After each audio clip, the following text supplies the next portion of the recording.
साहित्य लहर में आपका स्वागत है। आज आप सुनेंगे मालती जोशी जी की कहानी अपने अपने आंगन की छाँव। आइए कहानी सुनते हैं।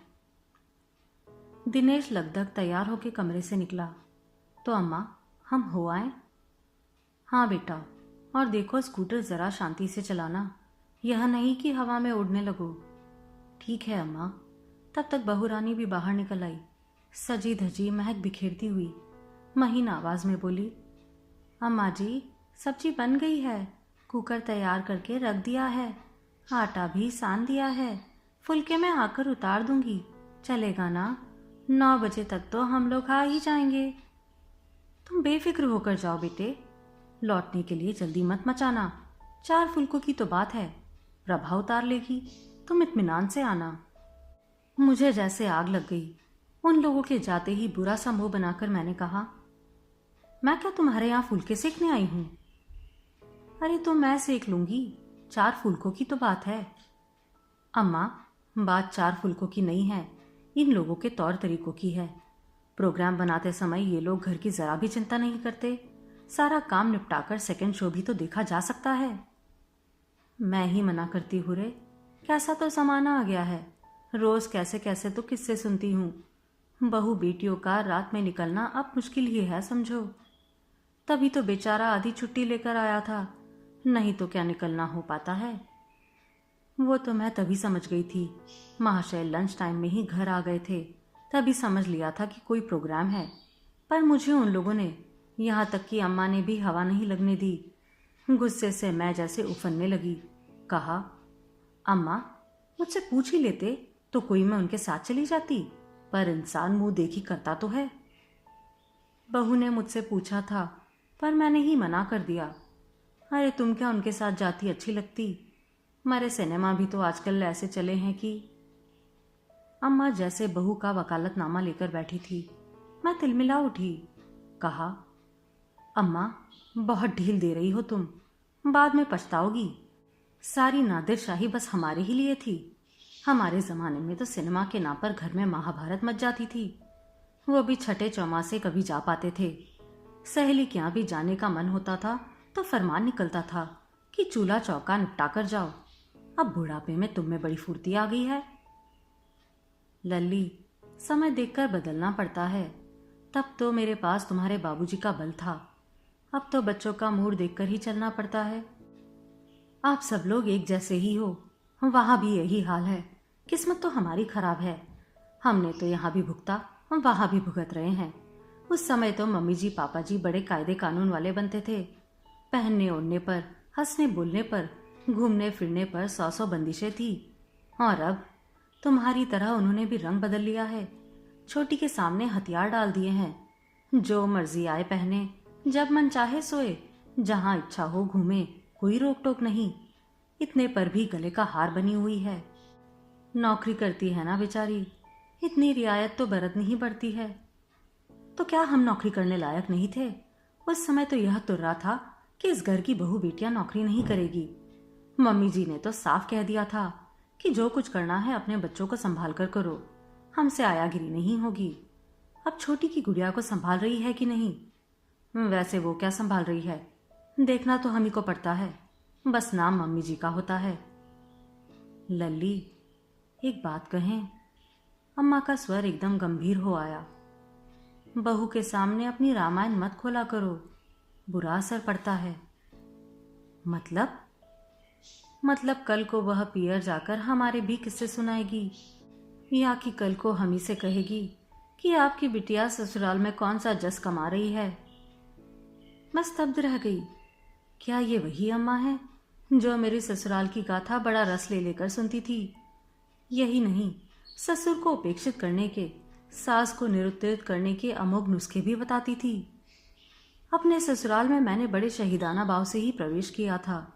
वहां से जब भी लौटती, शिकायतों का, उल्हानों का एक पुलिंदा साथ होता। शिकायतें ससुराल वालों की, उल्हाने पीहर वालों के लिए। अपनी छोटी बहन की शादी के बाद तो मेरा स्वर और भी उग्र हो चला था। विवाह का विवाह न केवल प्रेम विवाह था, बल्कि वह अंतरजातीय भी था। अम्मा बाबूजी ने बड़े बेमन से ही उसके लिए स्वीकृति दी थी। तब से मेरा आक्रोश तीव्रतर हो गया था। अपना एक बचकाना सा नामालूम सा प्रेम प्रसंग मुझे एकाएक बहुत बड़ा लगने लगा था। हुआ यूं कि बिन्नी मौसी का एक भतीजा किसी इंटरव्यू के सिलसिले में हमारे यहाँ आकर ठहरा था। इंटरव्यू में वह सिलेक्ट भी हो गया, नौकरी भी पा गया। फिर भी उसकी आमदरफ्ती जारी रही। अम्मा बाबूजी भी खुश थे कि घर बैठे एक अच्छा लड़का हाथ आ गया। एक आध बार वह हम भाई बहनों को पिक्चर भी ले गया था। मजे की बात यह थी कि अम्मा या बाबूजी ने जरा भी ऐतराज नहीं किया, उल्टे खुशी से मंजूरी दे दी। लेकिन जब वे लोग बकायदा प्रस्ताव लेकर उन लोगों के यहाँ पहुंचे तो सारी खुशी काफुर हो गई। लड़के वालों ने ऐसा मुंह पसारा कि बाबूजी के होश ही गुम हो गए। इस बीच उस सीधे साधे लड़के के भी पर निकल आए थे। जब मौसा जी ने उसे समझाने का प्रयास किया तो बोला, चाचा, उसके साथ मेरा कोई अफेयर थोड़ी ही है। मैं बिना बात के अपने माँ बाप से दुश्मनी क्यों मोल लूंगा। मौसा जी को बहुत गुस्सा भी आया था और शर्म भी। मुझसे बोले, प्रभा, तू उस नालायक लड़के को भूल जा। मैं तेरे लिए उससे भी अच्छा दूल्हा ढूंढ कर लाऊंगा, ये मेरा वादा है। और उन्होंने सचमुच अपना वादा निभाया। पर एक फांस थी जो कसकती ही रही। 3 साल पहले मेरे देवर की शादी हुई थी। तब से तो जैसे मेरे मन में भट्टी सी सुलग रही है। छोटी को सारा घर जैसे हाथों हाथ ले रहा है। सास उसके रूप गुण की चर्चा करते नहीं अघाती। ससुर उसकी रसोई की तारीफ करते नहीं थकते। श्रीमान जी भी उसकी योग्यता के कायल हो गए हैं। हमेशा उसके सलीके की, जहानत की प्रशंसा करते रहते हैं। बच्चे भी चाची के आगे पीछे डोलते रहते हैं। मैं 10 साल से इस घर में खट रही हूँ, पर मेरा किया कराया सब मिट्टी हो गया है। मेरी बीएससी की डिग्री चूल्हे में फूक गई है, इसका किसी को मलाल नहीं है। सबकी आंखें छोटी के कर्तव्य से चुंधिया गई है। बैंक की नौकरी ना हुई, कोई कलेक्टर कमिश्नर हो गई जैसे। जब मन बहुत भारी हो जाता है तो भागकर अम्मा के पास आ जाती हूँ। कह सुनकर थोड़ा हल्का हो लेती हूँ। इतने दिनों तक तो अम्मा भी सहानुभूति से सब सुन लेती थी, पर इस बार उनके तेवर बदले हुए हैं। अब उनकी सारी दुनिया बेटे बहू में सिमट गई है। किसी तीसरे का वहां प्रवेश नहीं है। हमारे लिए तो अम्मा साक्षात चंडी का अवतार हुआ करती थी। बहू को लेकर 100 खून माफ है। हम लोग जरा सी बिंदी टिकली लगा लेते थे तो जैसे आसमान फट पड़ता था, और बहू के साज श्रृंगार को ऐसे मुग्ध भाव से देखती है कि बस उन्हें लगता है कि जैसे उनके आंगन में रानी पद्मिनी का ही डोला उतरा है। अभी उस दिन दोनों किसी रिसेप्शन से लौटे तो अम्मा बोली, लल्ली, राई नॉन तो उतार दो। पता नहीं वहां किस किस ने कैसी नजर से देखा होगा। मुझे हंसी भी आई और गुस्सा भी। अब शादी ब्याह में तो हर कोई सज धज कर जाता है। इनकी बहू कोई अनोखी है जो नजर आ जाएगी। पर अम्मा से बहस कौन करे। हाँ, एक दिन विवाह के पास मैं जरूर भुनभुनाई थी तो बोली, अम्मा ठीक ही तो कर रही है। इकलौते बेटे बहू से बिगाड़कर बुढ़ापे में कहाँ जाएगी। क्या हम तुम उन्हें हमेशा के लिए रख सकते हैं। आंगन में नल फुफकार रहा था। अम्मा ने कनखियों से मेरी ओर देखा। मैं जानबूझकर सुबह का बासी अखबार दोबारा पढ़ती रही। ये बेकार करने को एक हम ही रह गए हैं। अपने लाले को तो सिनेमा भेज दिया, अब भुगतो। पीहर में क्या हम यही सब करने आए हैं, तो अपने घर में क्या बुरे थे। मुझे पढ़ने में मसरूफ देखकर अम्मा घुटनों पर हाथ देकर उठी और भीतर चली गई। आजकल सुबह का पानी भी उन्हीं के जिम्मे है। बेटा बहू देर तक सोते हैं, उन्हें जगाने का मन नहीं होता, या यूं कहिए हिम्मत नहीं पड़ती। जोर तो सारा बेटियों पर ही चलता था। दिनेश की अम्मा घर पर हो का। मिसरानी काकी अम्मा को गुहार देते हुए घर में घुसी और मुझे देखकर ठिठक गई। अरे प्रभा बिटिया, अभी यही हो क्या। मुझे लगा चली गई हो। अगर यहाँ हूं भी तो गया इनका दिया खा रही हूं। मैं चलती हूँ बिटिया, तुम्हारी अम्मा को लेने आई थी। आज वेणुगोपाल जी के मंदिर में स्वामी जी का प्रवचन है ना, पर अब तुम यहाँ हो तो मुझे नहीं लगता वे चल पाएंगी। क्यों नहीं चल पाएंगी, मैं क्या उन्हें रोकती हूँ। तुम तो नहीं रोकती बिटिया, पर 4 दिन बेटी घर आती है ना तो माँ का मन उसी के पास डोलता रहता है। 4 दिन नहीं मौसी, मैं तो पूरा महीना रहकर जाऊंगी, मैंने जानबूझकर कहा। जरूर रहो बिटिया, तुम्हारा घर है, खूब रहो, भौजाई का सुख लो। बच्चे भी साथ आए हैं। बच्चे कैसे आ सकते हैं, उनके तो स्कूल चल रहे हैं ना। तो वहां कौन देखता है? उन्हें क्या देखना है मौसी, अब तो बड़े हो गए हैं। तभी अम्मा बीच में टपक पड़ी। घर पर इसकी सास है ना, और देवरानी भी है, दोनों मिलकर देख लेती हैं। इसकी तबीयत जरा ढीली चल रही थी तो मैंने आराम करने के लिए बुला लिया। घर पर देखने वाले हैं तभी तो हिम्मत कर सकी। साथ रहने का यही तो फायदा है, मौसी बोली। लोग समझते नहीं हैं, भले ही नौकरों की फौज पाल लो, पर अपनों की सी देखभाल थोड़ी हो सकती है। मैं ब्याह कर आई थी तब हमारा 30 लोगों का कुटुंब था। मेरे 7 बच्चे थे, पर पता ही नहीं चला कब कैसे बड़े हो गए। अब तो एक होता है तो भी रोना झिकना लगा रहता है। संयुक्त परिवार की अच्छाइयों पर संक्षिप्त चर्चा करने के बाद मौसी चली गई तो मैंने अम्मा को आड़े हाथों लिया। मेरी सास और देवरानी का इतना बखान करने की क्या जरूरत थी? क्या तुम्हें पता है कि वे मेरे बच्चों की कैसी देखभाल करती हैं? अच्छी ही करती होगी, तभी तो तुम निश्चिंत होकर यहाँ रह सकती हो, नहीं तो अब तक 10 फोन आ गए होते। और ये मेरी तबीयत का क्या चक्कर है? उस दिन दिनेश भी पूछ रहा था, दीदी चेकअप के लिए कब जाना है बता देना, मैं छुट्टी ले लूंगा। क्या यहाँ आने के लिए बीमार पड़ना जरूरी है? क्या मैं भली चंगी यहाँ नहीं आ सकती? कैसी बात करती है पगली, ये तेरे बाप का घर है। कम से कम जब तक मैं हूं तुझे कोई रोक टोक नहीं है। पर सच तो यह है कि बहन बेटी का मौके पर आना ही अच्छा लगता है। अब मैं हर किसी से तो नहीं कह सकती कि तू अपने दूल्हे से रूठकर चली आई है, कुछ ना कुछ बहाना तो बनाना ही पड़ता है। ये तुमसे किसने कह दिया कि मैं रूठ कर आई हूं? मेरी आंखें नहीं है क्या? पिछले 10 दिनों से एक भी फोन नहीं आया, ना तुमने वहां बात की। बूढ़ी हूं तो क्या, इतना तो समझती ही हूं। तुम्हारी समझ के क्या कहने अम्मा, तुम तो महाज्ञानी हो। अच्छा होता प्रवचन में चली जाती तो थोड़ा और ज्ञान बटोर लेती। मेरी वजह से बेकार ही रुक गई, अपना भी नुकसान किया और मुझे भी पाप में ढकेल दिया। मैं तुम्हारी वजह से नहीं रुकी थी, सोचा कि लौटने में 10 तो बज ही जाएगी। तब रश्मि क्या सोचेगी, घर में माँ बेटी दोनों थी, पर किसी से 4 फुलके नहीं उतरे। यह चोट एकदम सीधी थी। मैंने भी बैलोस अंदाज में कहा, यह ठीक किया अम्मा, अब झटपट जाकर रसोई संभाल लो, मुझसे कोई आशा मत रखना। अपने घर की रोटियां सेक सेक कर मैं अधा गई हूं। 4 रोटियों की कोई बात नहीं थी, मैं ही सेक लेती, पर मुझे अम्मा पर गुस्सा आ रहा था। अनजाने उन्होंने मेरी दुखती रग छू ली थी। मैं सचमुच रूठ कर ही यहाँ आई थी। 15 दिन हो चले थे, पर किसी ने मुझे मनाने की पहल तक नहीं की। यूं तो बात बिल्कुल जरा सी थी।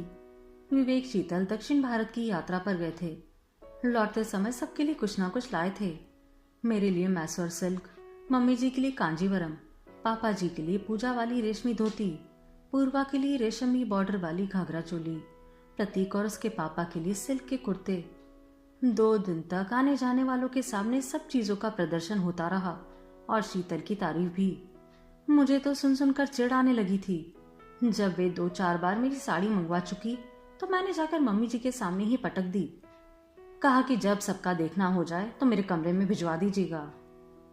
बाहर वालों के सामने अपनी ऐसी अवमानना से मम्मी जी तो हक्की बक्की रह गई। इन्हें भी अच्छा नहीं लगा। कमरे में बुलाकर मुझसे काफी कुछ कहा गया। फिर मैं क्यों चुप रहती? मेरे मन में तो ज्वालामुखी ही धधक रहा था। मैं जो शुरू हुई तो घंटे भर तक बोलती चली गई। पता नहीं कितने दिनों का संचित आक्रोश सतह पर आ गया था। शीतल कुछ भी करती है तो उसकी तारीफ होती है। मैं जो 10-12 साल से खट रही हूँ सब मिट्टी हो गया। शादी के बाद बस 2 दिन रोते झीकते पचमड़ी गए थे। उसके बाद तो सांस लेने की फुर्सत नहीं मिली। पारुल की शादी, विवेक की पढ़ाई, पापा जी का रिटायरमेंट, मम्मी जी का ऑपरेशन, सब मैंने ही भुगता है। पर मजाल है जो किसी ने प्रशंसा का एक शब्द भी कहा हो। उन लोगों को तो बिना पैसे की नौकरानी मिल गई है, उसी के बल पर सबकी ऐश हो रही है। मैं भी अपना करियर लेकर बैठ जाती तब पता चलता। 1 घंटे तक अनवरत बोलती रही मैं। ये चुपचाप मेरी बातें सुनते रहे, बीच में एक बार भी टोका टाकी नहीं की। जब मेरा आवेश कुछ कम हुआ तो शांत स्वर में बोले, प्रभा, इस घर के लिए तुमने जो कुछ किया है उसे सब जानते हैं, मानते हैं। इसके लिए सब तुम्हारे गुण गाते हैं। पर तुम्हारे सामने कोई कुछ नहीं कह पाता, क्योंकि तुमने कभी वैसा माहौल बनने ही नहीं दिया। तुमने जो कुछ किया उसमें एक कर्तव्य बोध था, आस्था नहीं थी।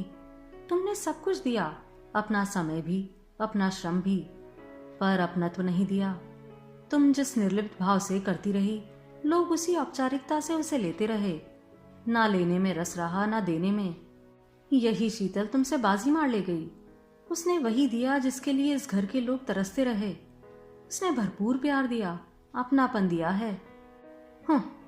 मीठा बोलने के कोई पैसे थोड़ी ही लगते हैं। यही तो मैं कह रहा हूं, पर तुमसे वह भी नहीं होता। बस एहसान पर एहसान करती चली गई। एक क्षण के लिए भी इस घर से जुड़ नहीं पाई। कभी तुमने विवेक के साथ हंसी टिटोली नहीं की, पारुल के साथ अपने रहस्य या साड़ियां शेयर नहीं की। कभी पापा जी को मनुहार करके कोई चीज नहीं खिलाई। कभी मम्मी जी को बदपरहेजी के लिए मीठी डांट नहीं पिलाई। ये छोटी छोटी बातें हैं प्रभा, पर गृहस्थी में इनके दम से रौनक आती है। कभी कभी तो मुझे लगता है। और एकाएक चुप हो गए। क्या लगता है? यही कि मेरे साथ भी तुम बस एक मजबूरी निभा रही हो। आत्मीयता का एक भी अंतरंग क्षण शायद हमारे जीवन में कभी नहीं आया।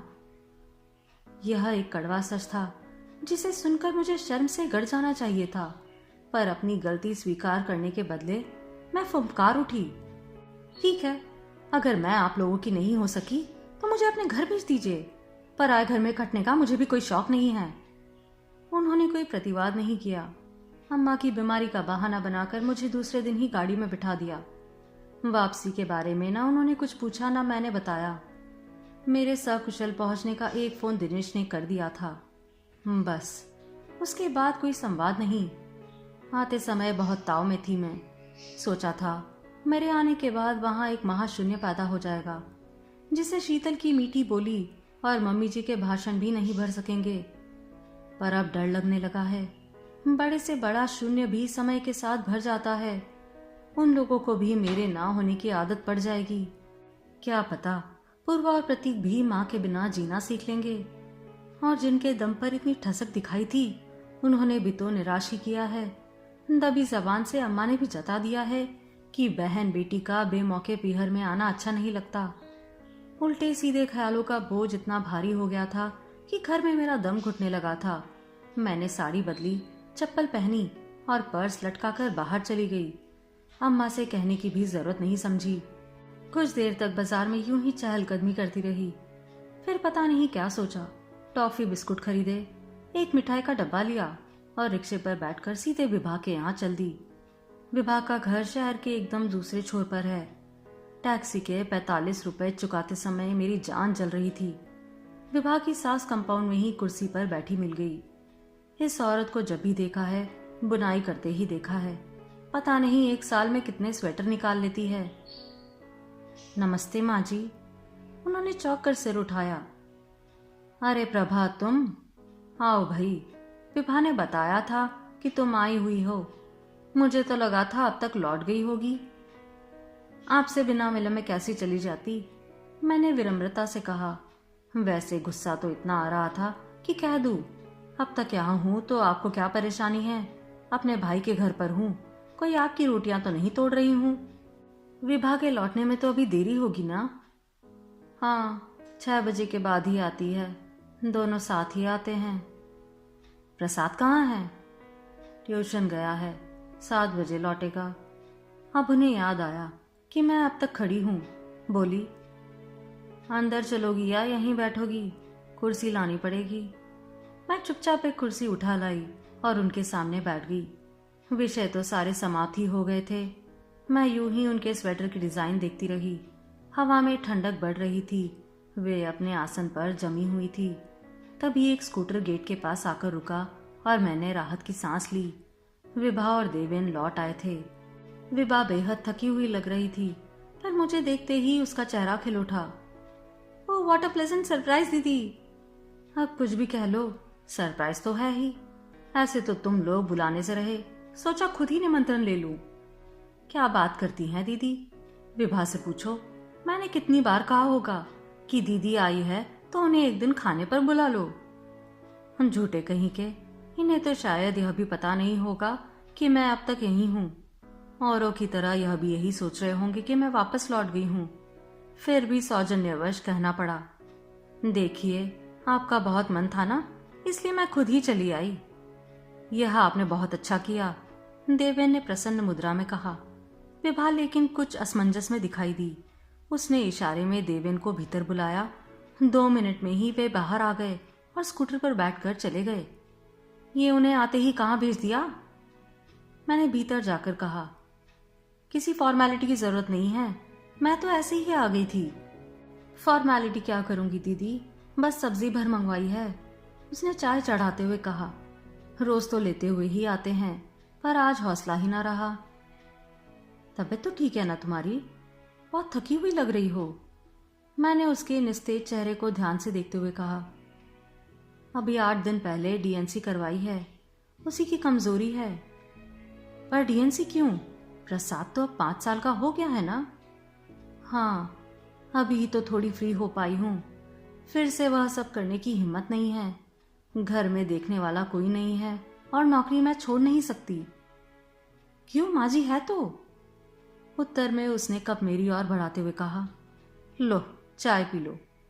और एक कप माँ जी को देने के लिए चली गई। तब मुझे याद आया कि मुझे आए आधा घंटा हो चला है, पर चाय तो दूर, माँ जी ने मुझे पानी के लिए भी नहीं पूछा था। और शायद इस बात का अंदाजा विभा को भी था। ये औरत क्या दिन भर स्वेटर ही बुनती रहती है? दीदी, तुम्हारा कोई परहेज वगैरह तो नहीं है ना? होगा तो बता देना।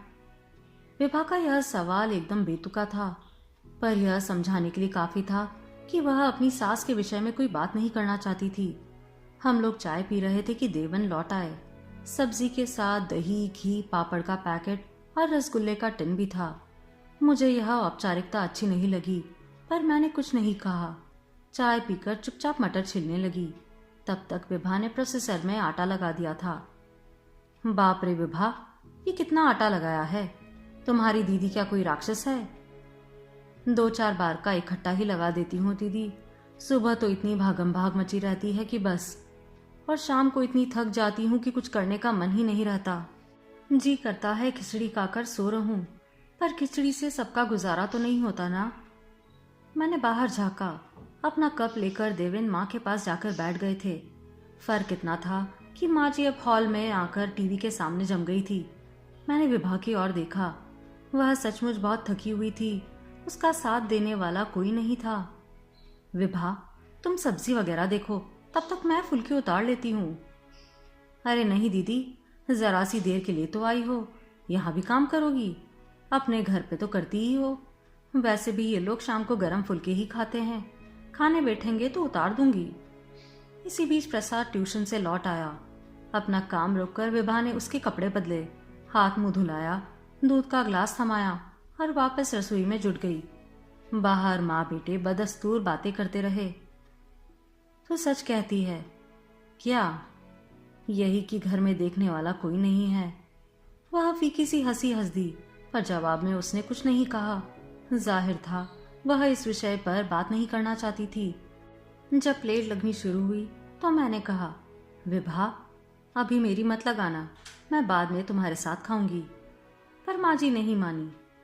वाह, यह कैसे हो सकता है? तुम हमारी मेहमान हो, तुम्हें छोड़कर हम कैसे खा ले? मजबूरन सबके साथ बैठना पड़ा, पर गले से कौर नहीं उतर रहा था। जब सब लोग खा चुके तो मैंने कहा, अब तो आ जाओ, मैं कब से हाथ रोक कर बैठी हूँ। विभा अपनी प्लेट लेकर आ गई। खिसियानी हंसी हंसकर बोली, रोज तो मैं माँ जी को पहले परोस देती हूँ, हम दोनों बाद में खाते हैं। आज तुम्हारी वजह से देवन को भी पहले खाना पड़ा। दरअसल मम्मी जी छूत छात बहुत मानती है, उन्हें सीधे उल्टे हाथ से खाना निकालना अच्छा नहीं लगता। मैं तो समझती थी कि एक हमारी अम्मा ही धक्यानुसी है, पर अब तो वे भी काफी सुधर गई है। उसी समय फोन की घंटी बजी। विभा ने थोड़ी देर प्रतीक्षा की, पर आखिर उसे ही उठना पड़ा। सीरियल बीच में छोड़ना किसी को गवारा नहीं था, लेकिन बाद में प्रश्नों की बौछार शुरू कर दी। किसका फोन था? क्यों था? दिनेश का था। पूछ रहा था दीदी को लेने आओ क्या? मैंने कहा रहने दो, आज रात यहीं रह जाएगी। फिर दोबारा खाने पर बैठते हुए धीरे से पूछा, क्या तुम घर पर बताकर नहीं आई थी? अरे मैं तो यूं ही घूमने निकल गई थी, मन हुआ तो यहाँ चली आई। पता है वहाँ सब कितनी चिंता कर रहे थे। वो तो रश्मि ने सुझाया कि एक बार छोटी दीदी के यहाँ देख लो, तो यहाँ फ़ोन किया। वो तो अच्छा हुआ कि फ़ोन मैंने ही उठाया, नहीं तो इस बात का इशू बन जाता। मेरी समझ में नहीं आया इसमें इशू जैसा क्या था। अपनी बहन के घर तो आई थी। खैर, रात यहाँ गुजारने का ख्याल अच्छा था। सोचा जमकर गप्पे होगी। शाम से यहाँ हूँ पर दो बातें खुलकर नहीं हो पाई। लेकिन विभा इतनी थकी हुई थी कि बिस्तर पर आते ही ढेर हो गई। मैं ही प्रसाद को कहानियां सुनाती रही, फिर वह भी सो गया। मैं ही पागलों की तरह जागती रही। नई जगह वैसे भी नींद नहीं आती। बार बार नजर विभा के बुझे बुझे चेहरे की ओर जा रही थी। लगता था जैसे वह खुश नहीं है।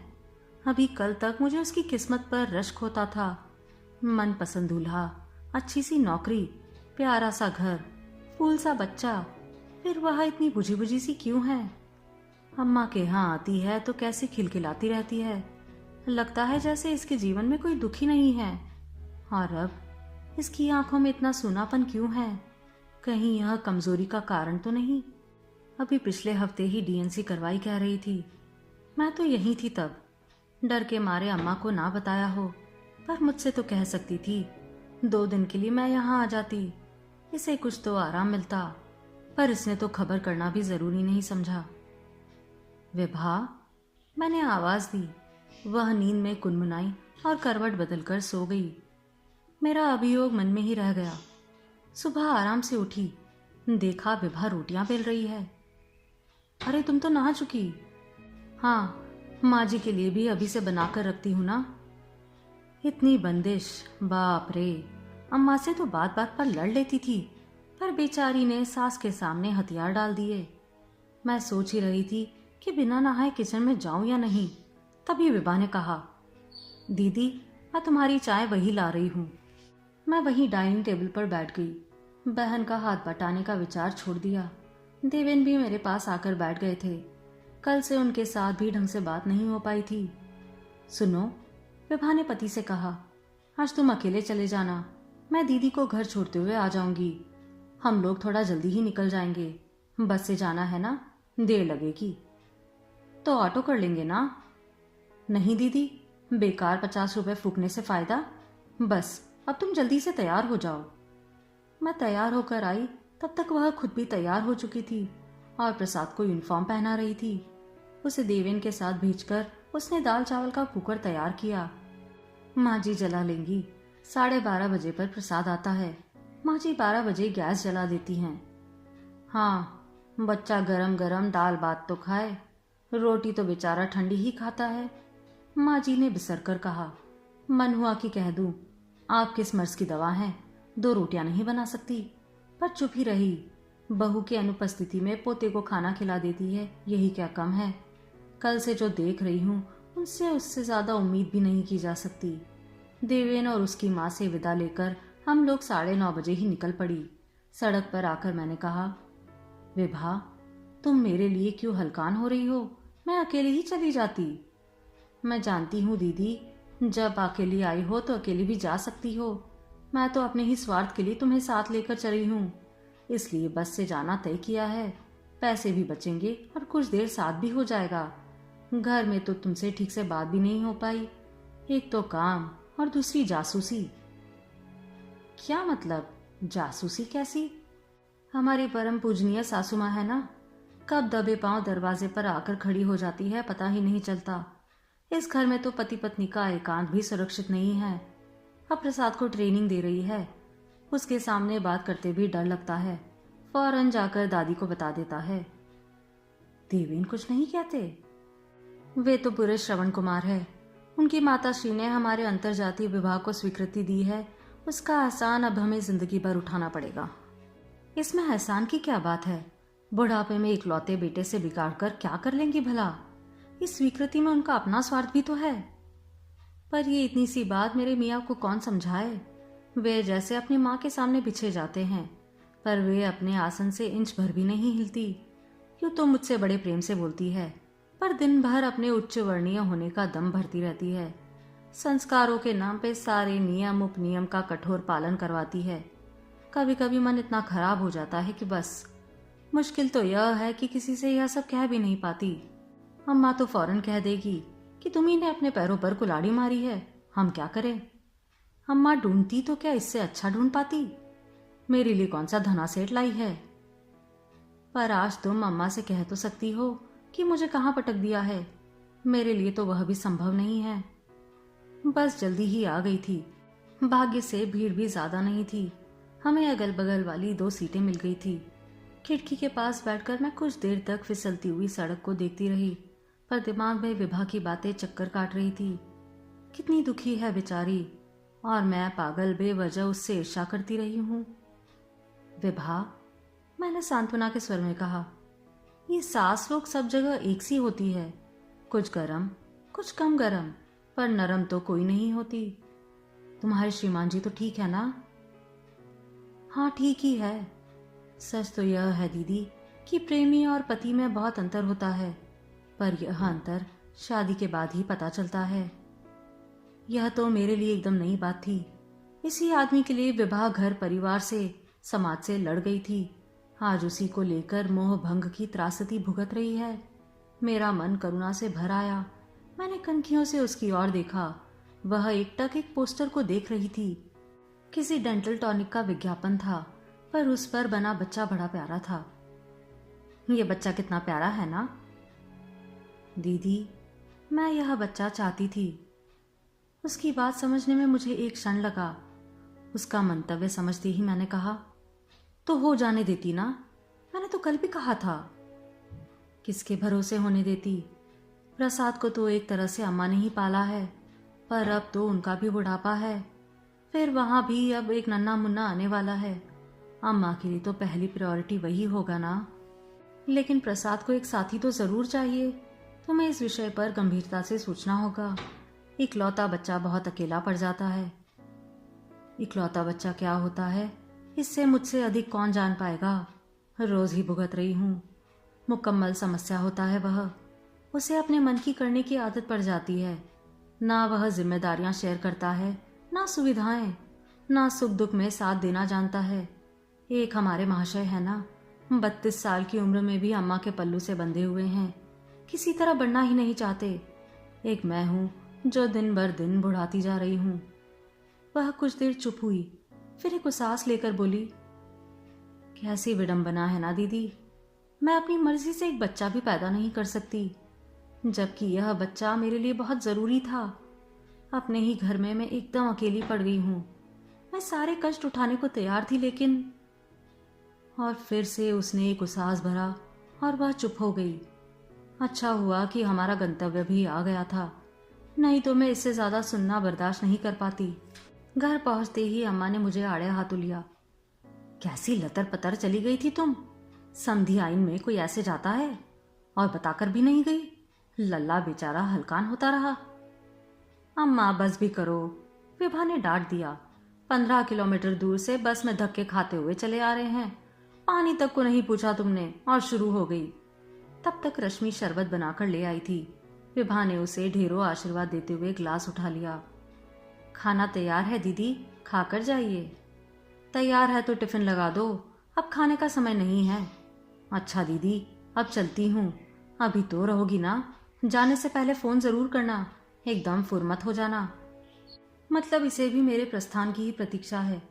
अम्मा की ही तरह शायद इसका भी यही ख्याल है कि बहन बेटियां अपने ही घर में अच्छी लगती है। पर आश्चर्य, इस बार मुझे क्रोध नहीं आया। उसे छोड़ने के लिए मैं सड़क पर चली आई। कहा, 1-2 दिन में मैं दिनेश से रिजर्वेशन करवाने के लिए कह दूंगी। चाहती हूँ कि 10-15 दिन के लिए तुम भी मेरे साथ चलो, आराम हो जाएगा। अभी तो मुश्किल है दीदी, प्रसाद के टर्मिनल्स हैं, ऑफिस में भी ऑडिट चल रहा है। बाद में ही सही, पर आऊंगी जरूर। मेरा मन भी 2-4 दिन की छुट्टी के लिए छटपटा रहा है, पर निकलना ही नहीं हो पाता है। महीनों हो जाते हैं मैं अम्मा के पास नहीं आ पाती। एक रात भी यहाँ रुक जाऊं तो घर पर सारा सिस्टम फेल हो जाता है। एक बात और इस बात पर खूब गंभीरता से विचार करना। दोबारा चांस अगर लेना चाहो तो जरूर ले लेना। 1-2 महीना मैं तुम्हारे पास आकर रह लूंगी। चाहोगी तो बच्चे को साल 6 महीने अपने पास रखकर पाल लूंगी, पर अब देर मत करना। मुझसे तुम्हारा यह उदास चेहरा नहीं देखा जाता। तुम इतना सब कैसे कर पाओगी दीदी? इतने दिनों तक घर छोड़ना क्या आसान है? ऐसा मुश्किल भी नहीं है।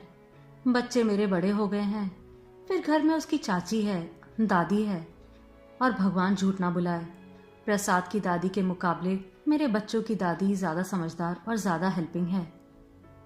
और जीजाजी, उन्हें ऐतराज ना होगा?